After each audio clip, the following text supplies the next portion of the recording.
말씀이 삶에서 실제로 역사하도록 섬기는 하가TV입니다. 말씀으로 살고 승리하도록 섬기는 저희 하가TV 응원 부탁합니다. 좋아요, 구독 감사합니다. 사람의 몸의 건강을 향한 하나님의 본래 뜻은 선하고 완전했습니다. 하지만 첫사람의 원죄로 인류 전체의 사망이 들어왔는데요. 누구도 가난, 질병, 각종 환난 등 저주를 피할 수 없게 된 겁니다. 이 질병의 근원을 따지려면 먼저 원죄, 사망의 뜻부터 정확하게 알아야겠는데요. 성경께서 말씀하시는 죄라는 것은 도둑질, 살인, 간음 등 사람의 범죄 차원이 아니라 하나님의 온전한 뜻과 기준에서 벗어나는 것이라고 말씀을 한번 다룬 적이 있죠. 처음에 이 아담이 선악과를 먹었던 이 원죄로 인해서 전 인류에게 사망이 이르렀다고 했습니다.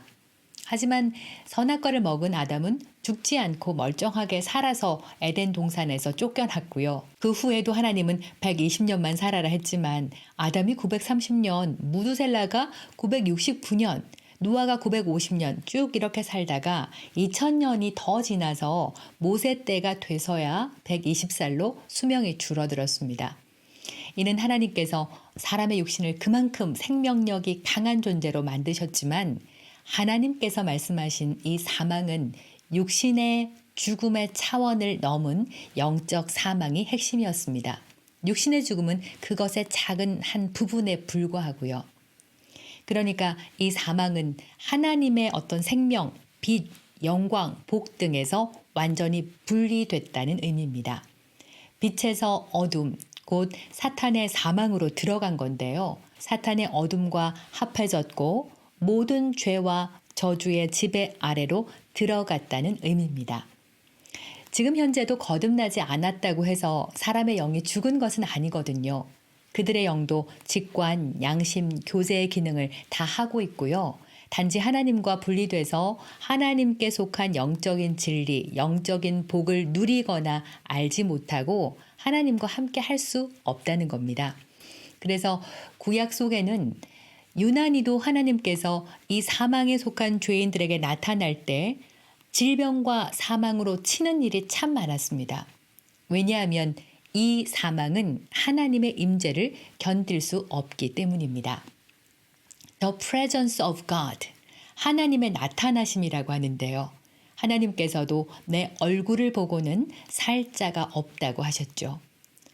택한 백성이어도 사망에 속한 이스라엘 앞에 하나님은 직접 나타나지 않으시고 선지자와 제사장들 혹은 특정 사명을 위해 기름을 부으신 사람들에게만 꿈이나 환상 또 천사의 방문을 통해서 교통하셨고요. 인도하심이나 명령도 백성에게 전달하게 했습니다. 그러니 대제사장일지라도 하나님의 임재가 가득한 지성소에 들어갈 때는 피 흘리는 속죄죄 또 번제를 드려서 그 백성과 자신의 죄를 반드시 속죄를 해야 했고요. 물로 몸도 깨끗하게 씻고 세마포를 정확하게 차려입고 금 방울들을 달고 들어갔습니다. 만약 조금이라도 속죄하지 않은 죄가 남았다면 하나님 임재 앞에서 죽을 수밖에 없었거든요. 이렇게 어둠에 빛이 나타나면 그 어둠은 죽음으로 본색을 드러냅니다. 고라와 이스라엘 지도자 무리들도 마찬가지였죠. 우리도 여호와 앞에 나설 수 있는 권리가 있지 않느냐. 왜 모세와 아론만 높아지냐 하면서 주님께서 부르시지도 않았는데 스스로 여호와 앞에 나갔다가 땅이 입을 벌려 그 자리에서 산채로 자신들과 집안 사람 모두 집과 재산, 재물까지 다 삼켜졌습니다. 그런가 하면 블레셋 군인들이 하나님의 궤, 하나님의 임재가 가득한 언약궤를 뺏었는데 궤를 두는 곳마다 하나님은 심한 종기로 치셨고요. 놀래서 언약궤를 돌려보내려고 수레에 실어 보냈지만 그것을 보려고 모인 사람들이 그 언약궤를 들여다봤다고 벳세메스 백성 5만 70명이 죽었습니다. 영적 사망과 하나님의 임재를 이해하지 못한다면 봐라, 하나님은 5만 명도 사정없이 죽이신다. 하나님은 정말 질병과 사망으로 치는 분이라고 생각하게 될 겁니다.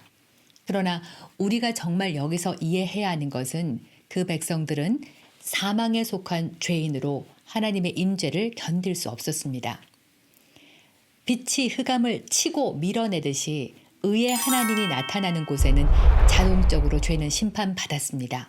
이는 사람이 먼저 영적 사망으로 들어갔고 그 안에서도 하나님의 공의는 세워져야 했기 때문입니다. 그러나 지금 신약에서 성령으로 거듭난 성도들은 이 법에 적용받지 않습니다. 우리는 하나님의 의를 받은 의인 새로운 피조물이고요. 생명의 성령의 법에 적용을 받기 때문이죠.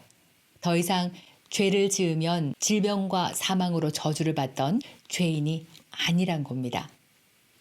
이렇게 질병의 근원을 명확하게 하기 위해서 왜 구약에서 하나님께서 질병과 사망으로 칠 수밖에 없었는지 많은 이유 중에 한 가지를 살펴봤습니다. 사실 저는 또 급한 마음에 많이 내용을 준비해서 녹화를 했다가 이러면 안 되느니라 하며 내려놓고 원고를 쪼개서 한 가지만 다시 녹화를 했답니다.